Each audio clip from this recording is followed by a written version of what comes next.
Tirupati central bus స్టేషన్లో MLA ఆరణి శ్రీనివాసులు తనిఖీలు నిర్వహించారు. బస్ స్టేషన్లో పెచ్చులు ఊడిపోయిన చోటును అలాగే ఆఫీసును కూడా పరిశీలించారు. ఇక బస్టాండ్లో దుకాణదారులతో మాట్లాడారు. ఎంఆర్పీ ధరకే వస్తువులు అమ్మాలని ఆదేశించారు. అలాగే టాయిలెట్ వినియోగానికి కూడా 20 రూపాయలు వసూలు చేస్తున్నారని ప్రయాణికులు ఎమ్మెల్యేకు ఫిర్యాదు చేయడంతో అధిక ధరల వసూళ్లపైన చర్యలు తీసుకోవాలని అధికారులను ఎమ్మెల్యే శ్రీనివాసులు ఆదేశించారు.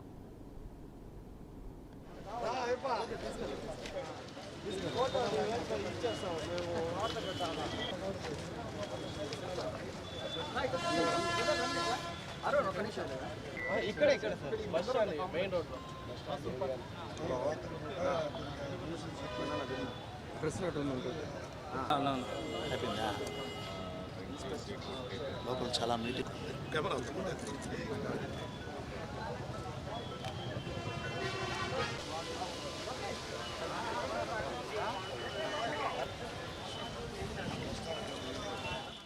తిరుపతి పుణ్యక్షేత్రంలో ఈరోజు ఆర్టీసీ బస్టాండ్ సందర్శించడం ఎన్డీఏ కూటమి తరఫున జనసేన ఎమ్మెల్యేగా తెలుగుదేశం పార్టీ బీజేపీ పార్టీ నాయకులందరూ కలిసి సందర్శించడం జరుగుతుంది.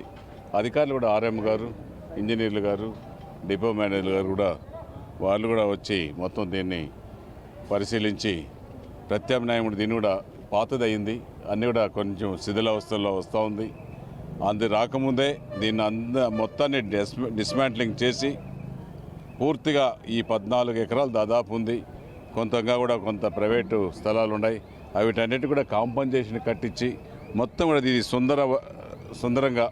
సుందర నగరంగా ఈ యొక్క తిరుమలగిరిలో ఈ పుణ్యక్షేత్రంలో ఈ ఆర్టీసీ బస్టాండ్ 4 పక్కల రోడ్డు ఉంది. 4 పక్కల కూడా రోడ్డుకు ఈ బస్టాండ్ పోయే విధంగా ప్రణాళికలు రూపొందించి ఇది కేంద్ర ప్రభుత్వం సహకారంతో మన రాష్ట్ర ముఖ్యమంత్రి గౌరవనీయులు నారా చంద్రబాబు నాయుడు గారు, అదేవిధంగా డిప్యూటీ చీఫ్ మినిస్టర్ జనసేన అధ్యక్షులు గౌరవనీయులు పవన్ కళ్యాణ్ గారు వీళ్ళందరూ కూడా ఈ తిరుపతి నగరాన్ని అభివృద్ధి చేయాలని ముఖ్యంగా దీనిపైన శ్రద్ధ చూపిస్తున్నారు. అందులో భాగంగా కేంద్ర ప్రభుత్వం కూడా సంప్రదించి దీన్ని దాదాపు 500 కోట్ల నుంచి 600 కోట్ల రూపాయలతో అంచనాలు తయారు చేసి ఇది ఒక సెంట్రల్ బస్ స్టాండ్గా తిరుపతి నగరానికి ఒక ఆదర్శవంతంగా దేశమంతా ప్రపంచం నుంచి అన్ని రాష్ట్రాల నుంచి కూడా ఇక్కడికి భక్తులు రోజుకు దాదాపు 1,00,000, 2,40,000, 50,000 మంది ఈ బస్ స్టాండ్లో దిగుతున్నారు, వెళ్తున్నారు.